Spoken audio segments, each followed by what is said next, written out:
Hello, Calaveras County, and welcome to another episode of Mondo Calaveras. I'm your host, Mike Taylor, and we're doing something a little different this time, folks, but I can guarantee you it's much more of a workout than it looks like. My guest this time around is Phil Weaver. Phil is from the Shang-Chi, I'm going to call it a dojo, and you're going to correct me, but in right. Valley Springs. It's a Kwan. Mm-hmm. It's a Kwan, okay. Right. Nice to have you, Phil. Thank you. And you've been in Calaveras County for quite some time. 25 years or so. 25 years. Yeah. And your Kwan does kind of everything in the martial arts universe, doesn't it? Yeah, well, martial arts is actually, it includes a lot of things. So, it's been really popular to separate the different things out, such as, Tai Chi is very popular, taught on its own, but really it's a part of a greater whole. It's part of Tai Chi Chuan. Oh, okay. And so, really,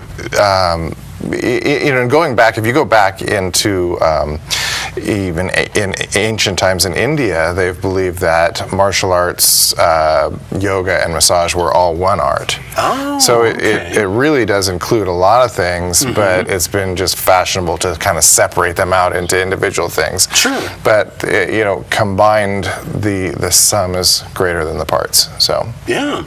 And so, what are we going to be doing today? Tonight we're going to do some qigong. Okay. So qigong has been generally you think of qigong as hard qigong or soft qigong. Okay. Oh, okay. And so I hope we're doing soft. We're going to be doing soft qigong tonight. Okay. So when you do hard qigong, that's your martial arts exercise. That's when you're doing your forms that are very intense. Okay. So it would be very aerobic, that sort of thing. And then the soft qigong is a slower. Deeper breathing.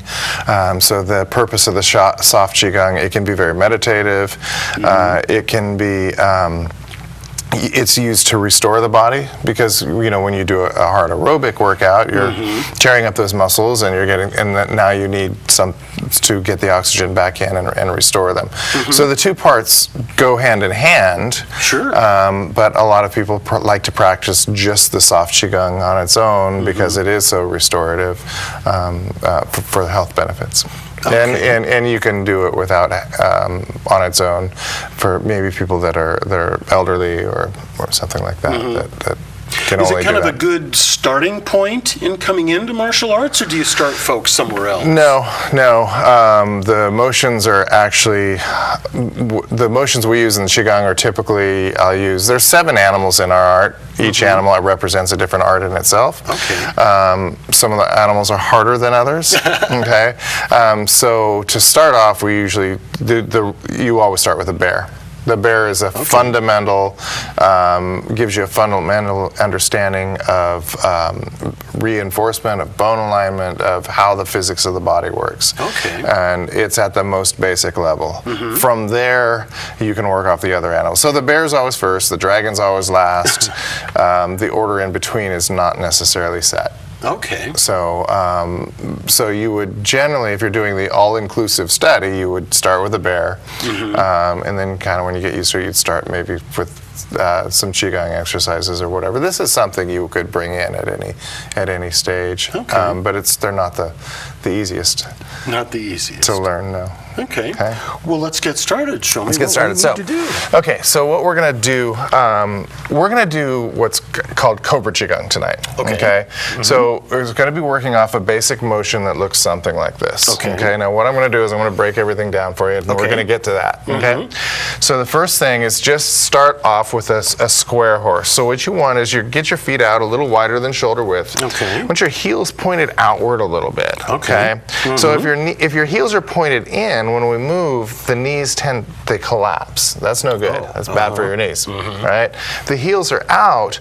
when we move, we can keep the knees pushing outward. See how this knee is pushing outward as I come? And so now that's more natural on the knees. Okay. So especially for people that might have knee problems or something. I've seen a lot of people that have had knee problems. I don't know if it actually cured the knee problem, but it did correct the symptoms by doing this. Okay. Oh, okay. The reason why is most people will walk around and use the joint for support. Okay. But by doing the stance properly, you're learning. So I'll give you a little bit more detail and explain what I mean here. Is that when you're pushing the knees out, you also push the feet down flat. So you don't want to let I feel that. Right, That's right. interesting. So you don't want to let the ankle roll, right? Okay. You want the ankle pushing down. Sure. So like your claws are gripping into the ground and pushing out, right? Yeah. So now you have the stability being created in the ankle, and you have stability creating around the knee joint. Sure. So the people that have had knee problems that I've seen correct, that's what's correcting it. Is you're building up the muscles around each and creates a stability. And now the muscles, you learn to move in such a way that the muscles support the joint rather than the joint Doing all the work. doing all the work, right? Okay. And you know, muscles heal a lot faster than joints do. Yes, they right? do. All right. So we're going to do what's called a soft horse. Okay. So it's keeping the heels out, pushing keeping the knees out. You always got that's always there, right? Okay. Ankles always stable. We're going to go ahead and turn your hips as far as you can without changing any of that. Oh, okay. I see. It shouldn't actually be very far. It's not that far. It's not that far, right? Yeah. But now to move farther, what I'm going to do is use your calf muscle to push that up, and now I can turn farther, keep maintaining that stance. Okay. Okay, so, and I can turn back and push the other way. But so I'm still in a horse stance, but by pushing the heel up using the calf, I see. I can then get that horse to go to the right, and turn to the right and left, and I can shift in it, and I can turn in it. Okay. Sure. This feels to me like we've created a good foundation. You've kind of planted yourself on the planet. That's what we're doing, right? Okay. Okay. As a matter of fact, that's a good way to think of it. And you know, when you think of like any martial art weapon, one of the things that the quote from my grandmaster, he would say, it can only go one way. What he meant by that is if, say, you did a particular strike here or a punch, it doesn't matter what strike, and instead of thinking about creating the energy going forward, you create the energy going down into the ground. And since it's really difficult to move the earth, the energy has to go in the other direction. Has to come okay, out. so yeah, so it's a little mental trick, which creates a lot more. Because then, you know, if you're thinking about, say, pushing, say, a punch, you're kind of pushing the upper body forward. Then you lose your balance. That's no good.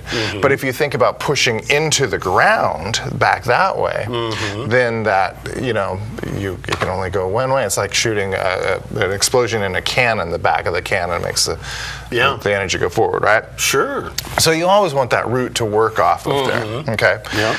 All right, now we're going to talk about our center, okay? So what we're going to do here is just take your hands and bring them in just a little bit above your navel. Okay. And you're going to squeeze those together as hard as you can, and you're going to maintain. I want to keep your shoulders back, though. Don't look down at them. Okay, now, what we want to do is we want to move from side to side, all slowly, and just find... the arms? Yeah, just the arms. Okay. Find the point where it becomes weak. Okay? You find it? Yeah. Go to the other side, find the place where it comes weak. Good. And it's hard to tell which arm is weak. Yeah, That's interesting. they both kind of get weaker as you get to the side of your body, right? Now you get back to the center. Okay, now we're going to go about 6 inches out. Okay. And do the same thing, side to side. Still pushing pretty hard. Yeah, keep pushing hard. Right? You're trying to find, actually what we're trying to find is the spot that's strong, okay? I see. So, all right, now notice it's narrower. Right? Yeah, it is. Okay, now come back to center, go another 6 inches. So your arms are about 3/4 of the way extended, Sure. okay? Now go side to side. Oh, and it's very lucky narrow. to get a foot. Right, yeah. That's interesting. Really, it's only about 3 or 4 inches if you're out there, right? Yeah. Feel that? Yep. Good, come back in. Come up 6 inches. Good, same thing, side to side. Find the place. Okay. Notice it is slightly narrower than it is down it here. is. Right? Same thing, go out 6 inches, side to side. Find the area. Yeah. Notice that it's tapering off faster, Yes. right? Go out 6 inches, it's a point. There's going to be almost nothing There's there. nothing, there's just one point, Yeah, right? That's interesting. Good, and let's try it up here. Okay. Nothing there, is there? No. There's a weakness there, Yeah. right? So now what you have found is all the areas in the front of your body where you're strong. Okay. We can only operate in those areas. We can't operate outside of those areas at all. see. Okay? Okay. All right. So if we were doing, say, a punch, notice it's because this was that point, it's in that area, right? If I'm doing a ridge hand, it's in that area. If I'm brought the doing energy. a rolling reverse punch, it's in that. See, it can Okay. only operate in there, okay? And this is the hard part, okay? If we turn our body, remember this thing moves with us, okay? Yeah. I know that sounds stupid, that sounds like the hard part, but it will be, okay? Okay, so now what we're going to do is a cobra strike. Now, if you think about this, something interesting about this particular cobra thing, history book, what we're about to learn here, the history books say is a lost art. They say it does not exist. Oh, wow. Which is obviously not true because I'm going to show it to you. Because you're going to show it to me. Yeah. So the cobra, if you think about the way a cobra moves, okay, so we have rattlesnakes here, not cobras, and they are completely different in the way they move. Totally. Okay. A rattlesnake shoots out and it coils up and comes out. Cobra rises up. Rises Right. up and then kind of... Now he couldn't rise up this way, right? Because he doesn't have a string pulling him up, right? He has to come up. Has to come back in. And up, right? Okay. He also has to keep his motion going because if he stands still, he can't get going, right? I see. So that's why you see, they come up and do a They're little of always this. still kind of moving. Yeah, they have to have that. They have to move. Okay, so if you think about that, it's just let's just do a cobra strike coming back and up. Now, if he strike, he would start the body and whip that. Okay, now notice the difference between it's not this. Okay, Yeah, it's not that's a smacking. cobra dying. Okay? This is there's a whipping motion with the arm here, right? Yeah, where if you did it really fast, you could slap Got your it? fingertips out there. Yeah, I'm actually going to strike with this point right here. Okay. Right there. Okay. All right, now, if you can imagine that same thing that we did on this vertical plane, and we're going to put this on a horizontal plane. Okay. Okay. So if it comes out, it's going to go straight out, just like it went straight up, and now it comes through our center. Notice where it ended up, in that point that is the strong point, right? It continues through. Now we're going to turn our body, and we're going to come back. Oh, and bring it back. Okay. Right. It's going to extend out, Extends out. across here, and back. back. Good. Now notice that when I'm doing this, that most of the sideways motion is being done not with the arm, but it's doing with the turn of, it's the center is moving, right? Yeah, the center. Yeah, so I'm not doing this, Yeah. right? I'm moving the center with it here. Got it? Yep. All right, so we'll turn back. We can present our cobra. Good. Bring him across, here, and back. Good. Okay. Good. Done with it. Remember our soft horse here. So heels out. Yep. You don't want those knees to collapse, a little too right? far, Knees out. Yeah. Okay. And we're doing the turn with our body, not with the arm. That's right. Okay, there you go. Good. Now, one of the things that you're trying to do here. So, the reason for qigong.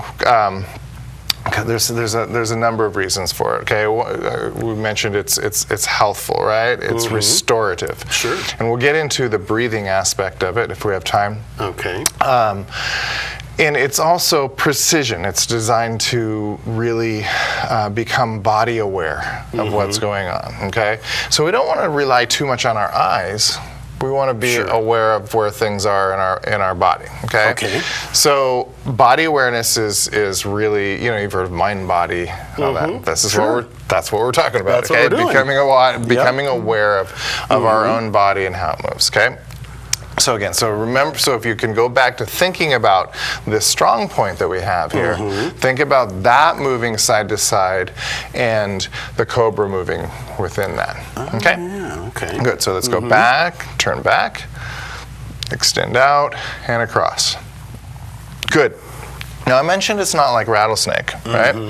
So the rattlesnake, like I said, extends out.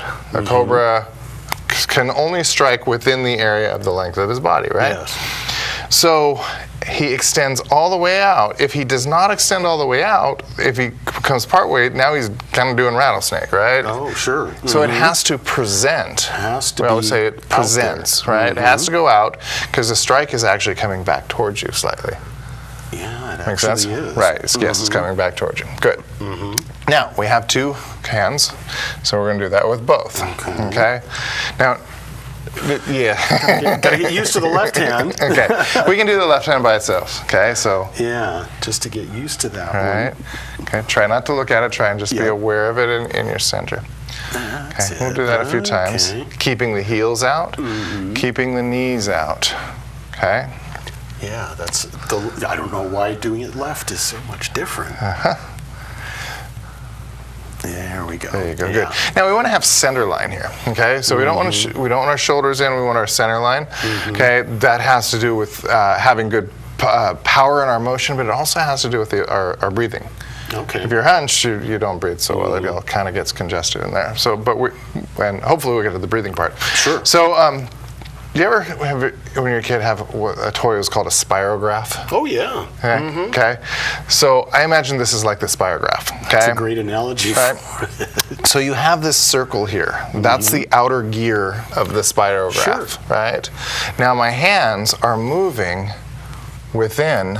Notice those are the gears within the circle. Okay. They have their own little circle here, but they never go outside of the outside of this circle. Okay, yeah. So we call this the inside circle cobra. I Okay. see. There's another cobra, which is the outside circle. Okay. The inside circle can move here. He can do the same thing. Notice I've taken it on two different planes, but they're still, just taking what's here and switching it that way, right?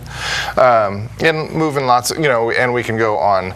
Take them on angles and change all those weapons up and do all kinds of fancy stuff. But basically, the whole time, it's not basically, it is absolutely moving within that circle. It's moving in your center. The place we learned, right? Yeah. Right. Okay, so let's try that. Okay. So, here. Now, these two are buddies. Okay. Okay? So when one completes, the energy from the other brings the other one in. Around. Okay. Right. So it comes in and back. So we call that's flowing focused chi. Okay. Okay. The flowing focused chi means that we never have to regenerate our energy. Okay. So if this has a certain energy, and if we were to use this strike, this all has application, of course. This doesn't exist in a vacuum. This is all actually used in martial arts. So this, when we were to strike our opponent with that, it bounces off like a rubber ball bouncing off the wall. Okay. That energy is conserved into the other strike. I see. And the way Cobra works is it's like in physics, it's simple harmonic motion with an actuator. Okay. I remember that from physics, but basically if you have like a guitar string that goes up and down, well, a swing is a good example of simple harmonic with an actuator. Sure. Right? You get it going and you just have to touch it just a little bit and it goes higher and higher and higher. Yeah. This is the same. When you hit the opponent with it, when it bounces off, it brings more energy into the next one. This back, which of almost course a little harder, brings doesn't it? much harder. Yeah. Okay. The speed and the energy build in these to where when you get these going right, you can get the flow and get into it. Yeah, you can hit about 6 times per half second when you do it. Wow. Yeah, Okay. they get really fast. So let's go back to our here. Try not to just try to be aware of your center, and try not to. And so remember, these are both buddies. They're working together. Okay. Good. Now notice your hand is way out here, Way out to but the your side. center came Bring over it here. Straight up. Yeah. We need to be aware of this. Okay. Yep. So here, turn, back, turn. And this is not easy stuff. It's an interesting move that you get the concept of, but actually doing it, you start overthinking it. It takes a long time. Which is why this is called a practice. Yes. Okay. Now, if you think about another little detail that's going on when we did the Cobra going this way, remember the body starts and that whips it through, right? Same thing through. If you can see when my elbow moves, there's a little wave of energy that goes through the elbow into the strike. The wave actually starts there.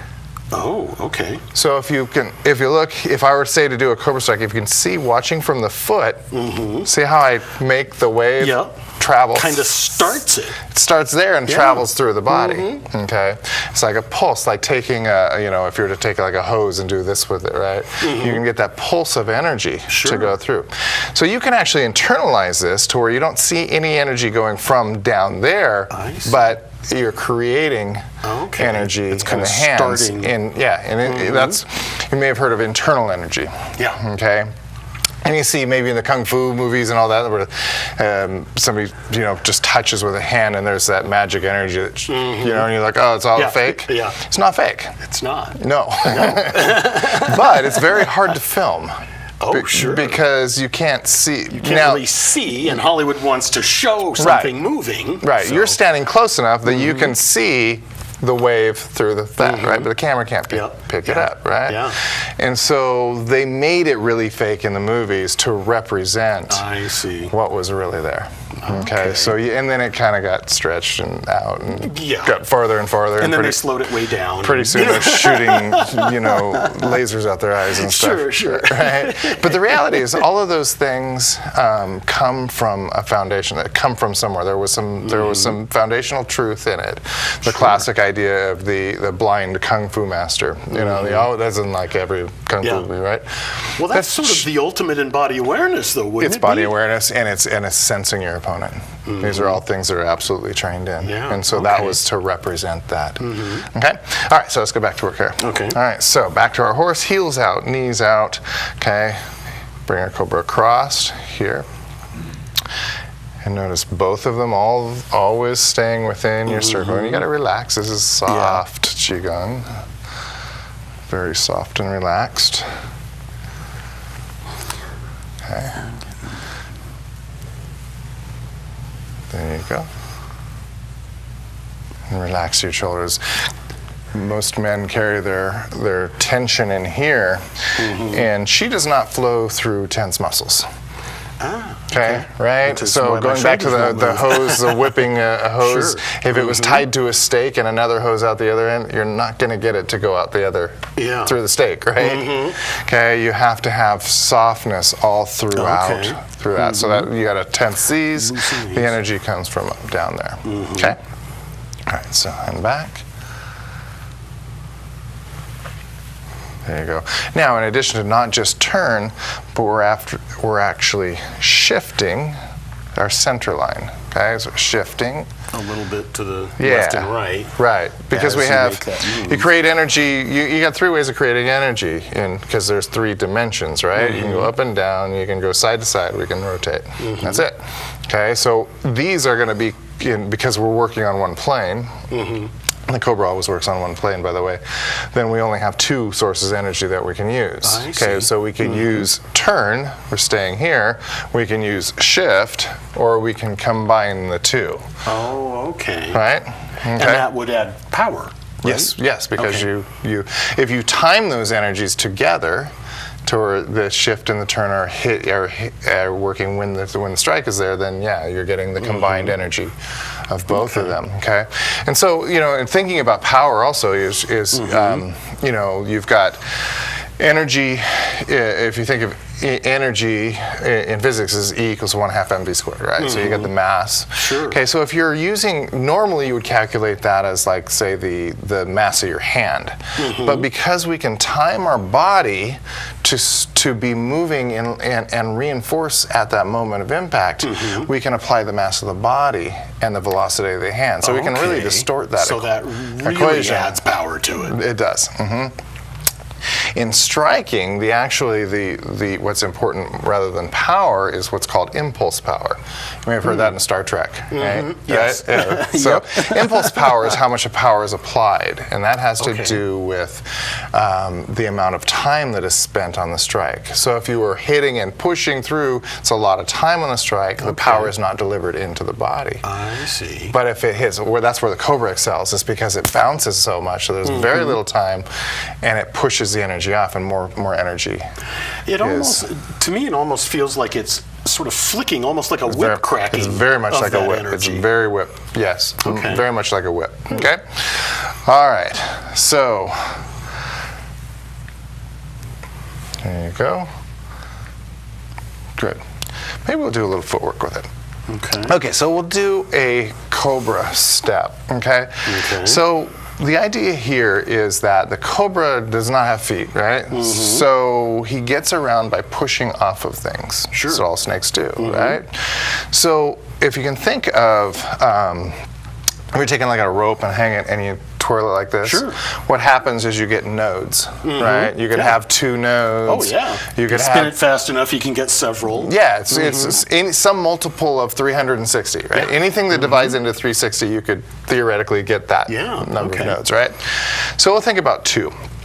Now, if you think about the hand being a node, and when I push, if I were to strike off of something that pushes the other node, which is my foot. Okay. So I'm using the energy of this to push off of to create So my as step. this gets over here is when Right. you're So- sort of rebounded back almost. Yes, there's a rebound if you can imagine that rope doing Yeah, that. okay. And this is hitting and pushing you back through that strike. okay. All right, so what makes that happen is the timing of when this hits and when the foot picks up. So you want the foot to kind of have a little delay on it. I see. Right. So it's going to connect and then you're going to... Right, Okay. and push out. So let's just try that with just the one step. So you're going to start and push. There you go, good. Now remember, you want to keep the hand moving there. Push off. Right. Okay. Right, okay, again, start and push. Good. And you can get hip rotation here, and now you can do it both sides. And that's when you're very conscious of what your body's doing. Yeah, yeah, we're getting. Now, it's easier to start here and work with these. We're down to our last minute, and I want to sit down not only because I'm perspiring like a son of a gun, Okay. but it's like I told folks, this is much more of a workout than people realize, because it looks like people are just standing still moving around. It's a very intense workout when you get into once you've, and I've taken a few of the, what at the time were Tai Chi classes at your Kwan, and I was blown away after half hour, 45 minutes, not necessarily being out of breath. It's not a huge aerobic workout, but your whole body is going, holy goodness, what did we just do? Yes, your legs will be shaking and and then tomorrow you're not necessarily sore, but your body is going, oh, those muscles don't get used that often. Right. And what I started to appreciate very quickly was that foundation and planting your feet. Yep. And I remember you talking about being centered and discussing almost a spire coming out of the center of the earth. Right. And It all that's comes you. from that. Hey, you hear a lot, people talking about your chi coming from the ground or your chi emanating from the ground. A lot of times that's just saying things in a way that sounds cool, but it's really just physics. It's just the physics. Right. And we have run out of time. Okay. Phil Weaver, thank you very much. This has been a blast. Ladies and gentlemen, try some Tai Chi and some Qigong, because you're going to appreciate it and your body's really going to appreciate it. Just look at me. Join us next time on Mondo Calaveras. Until then, I'm Mike Taylor. Enjoy.